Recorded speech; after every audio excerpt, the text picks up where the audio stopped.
All right, guys, welcome to another episode of Medicine Mondays. Yours truly, Dr. Pierre. We have a special guest, and we are going to be talking about an amazing. We're coming off a high, a natural high, right? Not like a drug induced high, but a natural high coming fresh off the third annual Autism Black Conference. We again have one of my favorite guests, obviously no bias. Maria Davis-Pierre, CEO of Autism in Black. Maria, again, thank you for stopping by this show this week. Let's talk. Let's have conference talk. I'm actually very excited. Let's have some conference talk. How are you doing? I'm good, husband. How are you? Very well, very well. So during the introduction, right, that mini introduction we had, I talked about recapping the third annual conference. Give us your initial thoughts and feelings coming off your now third successful virtual conference. Wow. This year was a different type of feeling that I had because I felt like we really hit the marks this year. I felt so good, just all the feedback. People saying that it was the most neuro affirming space that they've been in, that people telling me who've been to many conferences that this was the best conference that they've ever been to. So this year felt very different for me. I felt such a sense of accomplishment. So happy that we get to provide this space year after year, and it just gets better. So this year I really felt good. So leading up to the conference, because obviously when you're in the planning process, you're choosing speakers, you're choosing themes, you kind of envision what you want that picture to look like, or more importantly, what the end product to be. Was that Mm-hmm. something that you set out prior to starting it all? Like I want to kind of go in this direction, and were you a success at doing it? Yes, I really wanted to, again, our goal is always to have a safe space, but also make sure we are highlighting lived experiences of individuals who are autistic or individuals who are neurodivergent. That was our main focus this year. And I think that we actually, successfully hit that goal. Now, were there certain things that you've added from a wrinkle standpoint to this year's conference that you hadn't done in the first two to really try to drive that goal home? I think we advertised that more this year, that we are Black autistic led and Black neurodivergent led. I think we just led without out the gate this year, letting people know. So I think that really helped us. Of course, we always take into the consideration the feedback from past attendees and try to, hit those deficits that were there. This year we did have a AAC user, which was amazing. I know that something that has been one of our, you know, please try to do this next year, have someone who is non-speaking or AAC user. So we did have that this year, and it was just a fulfilling moment for me. When we talk, and I want to kind of break down because obviously the conference is a kind of 3 day process. So I Mm-hmm. want you to kind of go day by day by day, and what were some of the highlights? What were some of the things and lessons that you kind of learned from that? And then obviously we'll kind of end that conclusion, right? So let's talk about day one, right? For a lot of people, obviously it's a 2 day conference, but you do kind of a VIP day. Let's talk about like that first day of the start of the conference. Yes, our VIP day was that Friday, and it started off with a group session with me. I did a presentation, and then they got to ask one-on-one questions. All of the questions that they had inside, and since it was also more intimate than the actual 300 attendees that attended the conference, they also got to connect with each other, build more intimate networking since they're seeing each other and talking with each other. So that was our first session. And then the second session was our professionals panel.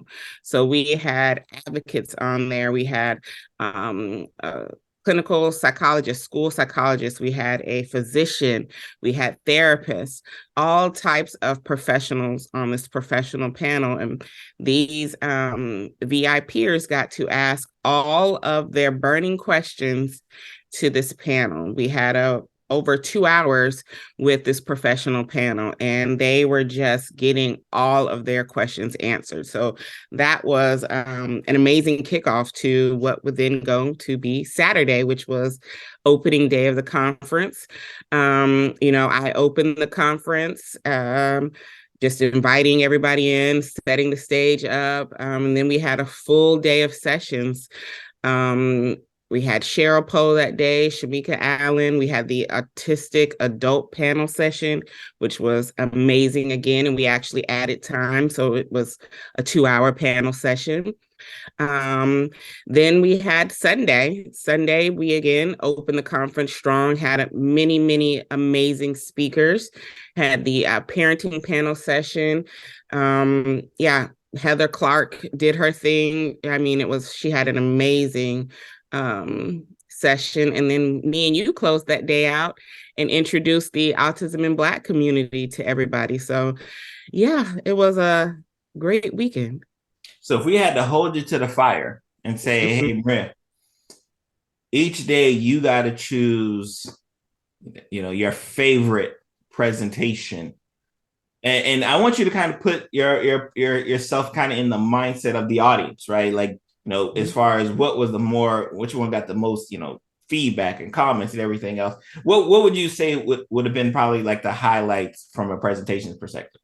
Oh my goodness, that's a hard one. That is a hard one because everybody's presentation was wonderful. One thing I say about our conference attendees is that even though they know that they get lifetime access to the recordings, they still showed up consistently to every single session. Mm-hmm. They were like, oh, goodness, we need a break next year. So I really can't answer that question because it was consistent, and each and every speaker brought themselves in a different way to that session. So I enjoyed everyone's session. It's interesting, especially you kind of mentioned, obviously, this is a virtual conference. This is a conference you can, and you get lifetime access to the recording. So sometimes that does make a lot of people say, hey, you know what? I could miss this session. I could miss that session. I'm going to get the recordings anyway.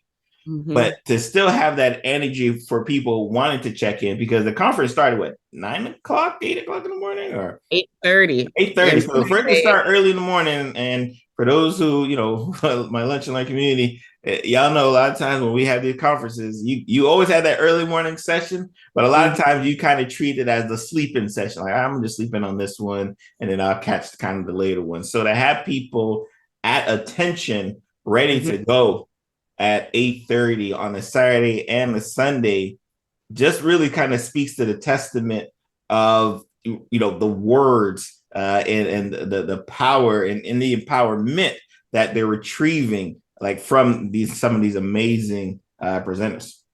Yeah, we even had a individual we had a lot of people who bought tickets from California, but one of them made sure that they were actually up at 4:30 a.m. their time both days, so they didn't miss anything. And that was like really a testament to the dedication and showing what we're actually providing to the community. They were just like, this has been such an amazing experience, and I am just so thankful. It has truly got me back into wanting to advocate and wanting to do what's necessary for our community. And you kind of mentioned the community aspect of it. You kind of mentioned the fact that we kind of ended the conference starting the Autism Black membership community. Let's talk a little bit about that. I think we should definitely, I want to kind of do a little deep dive on what the community is. And more importantly, let's start from the beginning. Like, why did you think it was important to say, you know what, we need to have our own membership community following this conference? What was the kind of driving goal for it? A lot of feedback from attendees who were saying that they don't want the feeling of the Autism in Black conference just one time a year. They want to constantly have that feeling, that source of community, that source of support. that focuses on the Black experience, and they want that all throughout the year, not just one weekend out the year. So, me and you put our heads together to try to develop a community that could fit that, right? So out came the Autism and Black community. So let's talk a little bit about it. Like what does it entail? What do people kind of derive from it? Like what are some of the nuts and bolts associated with the Autism Black community? So each month we have themed content that we'll be covering. So you automatically get a mini course and a mini ebook. Every week I will be doing a live Q&A, so you get to bring your questions with me every week. We have a father's corner. We have a couple's corner. We do weekly check-ins for professionals and parents. Oh my goodness, we have so much going on in the community. But what we wanted to ensure is that something is we're communicating with the community each and every day, and that you do have time to really get your questions answered and feel that community and feel that support. We are trying to expand to have Autism and Blacks in every state, in every city. And this is just the stepping stone to that. So we are very excited about the membership.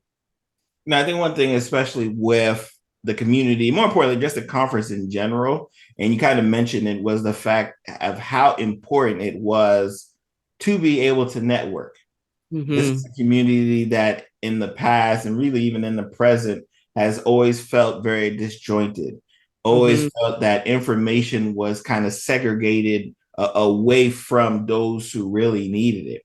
So when you have a conference like this, who brings the professionals, brings the people on the ground, brings the parents, brings the caretakers together and says, hey, this is what we're doing, this is how we do it, and this is more importantly how we can benefit you, it definitely speaks volumes. And when we talk about just the membership community, it was trying to answer that call of, hey, you guys do such a great job at bringing us together once a year, but we don't want that feeling to go away.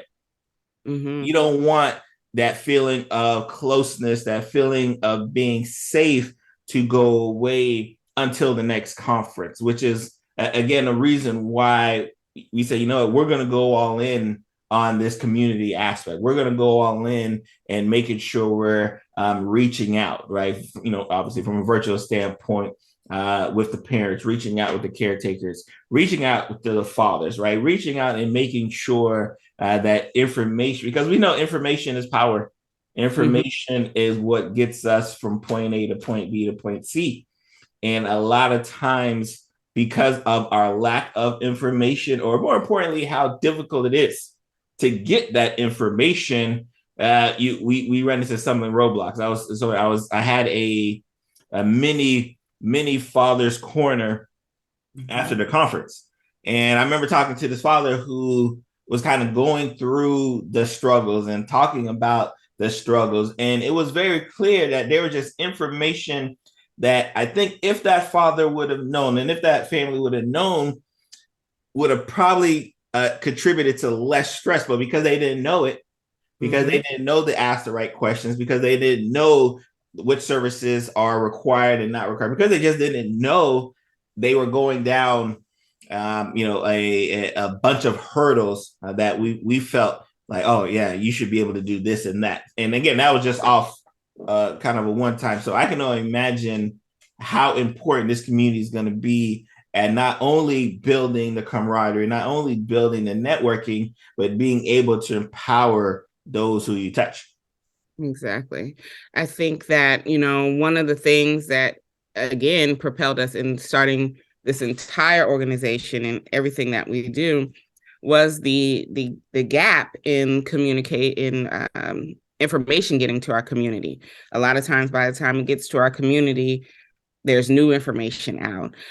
So that was one of the things we wanted to be able to do, is make sure we're having the right information, make sure we're well equipped when we're going into these meetings, when we're advocating on behalf of ourselves or our children, and that we know what needs to be said to get things done. Because a lot of times we put our trust into the school system or the healthcare system, thinking that they have our best interests at our heart or our children's best interests in heart, and oftentimes that's not the case.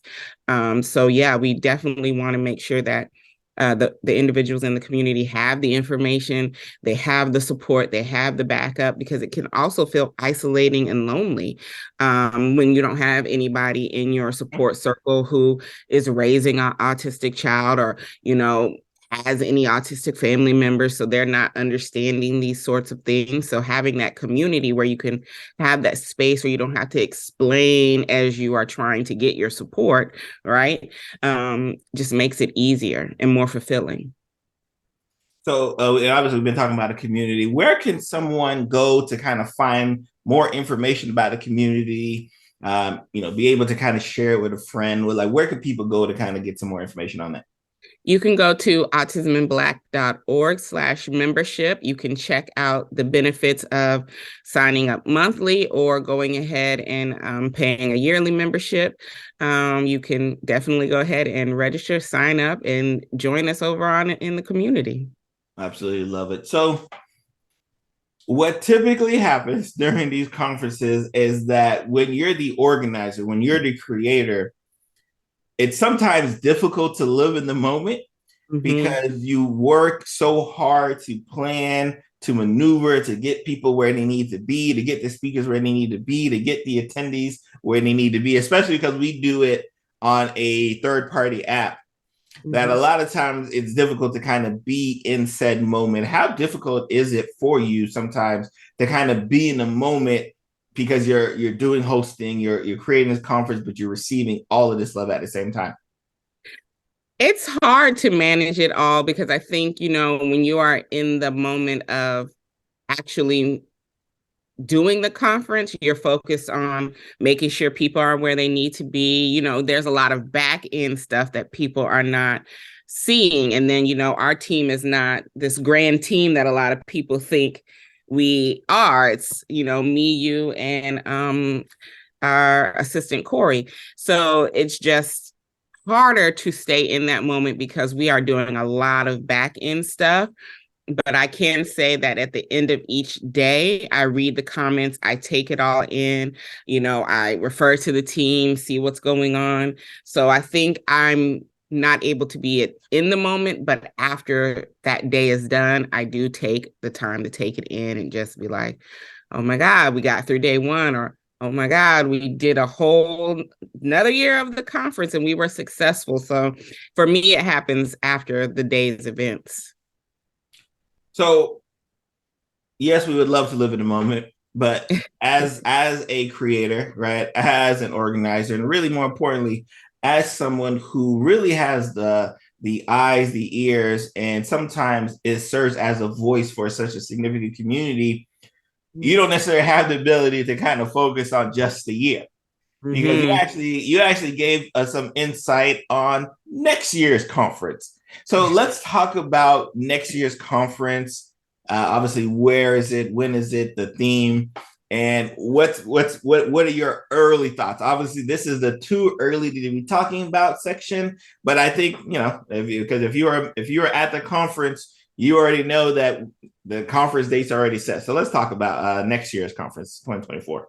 Yeah, we had to really start planning 2024 because before this year's conference, people were already wanting to put in their dates for next year to make sure that were off or, had the time.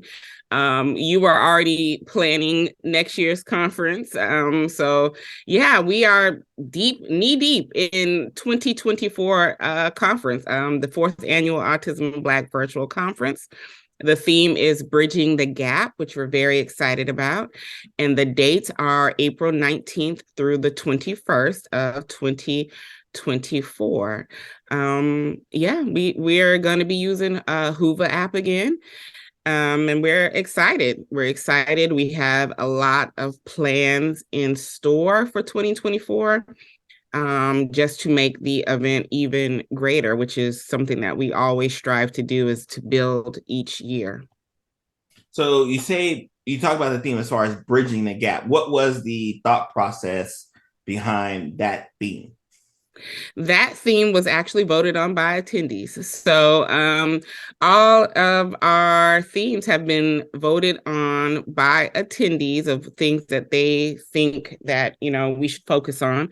And then we take the theme that they have voted on, and we kind of put the sessions in alignment with that. We kind of scale out what this would look like for us. So we're in the process of scaling out what bridging the gap would look like for the fourth annual conference.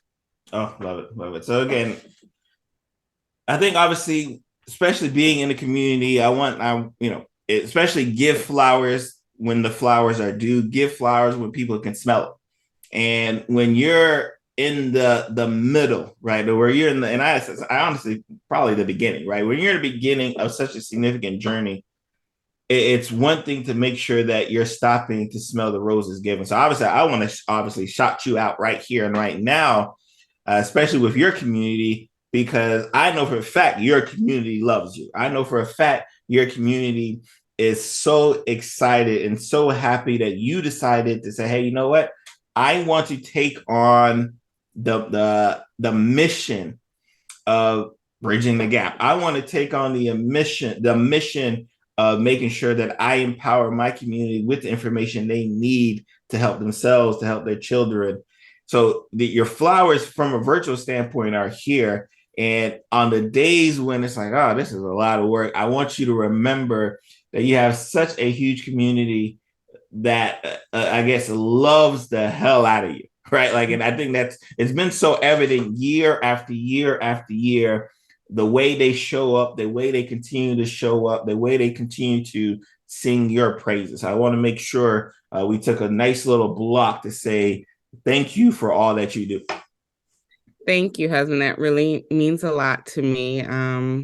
And thank you for pushing me, one, because you do a lot of pushing me outside of my comfort zone, Mm-hmm. and also being the complete tech person behind all things autism in Black. So without your knowledge and expertise, we definitely wouldn't be able to do a lot that we do. So thank you as well.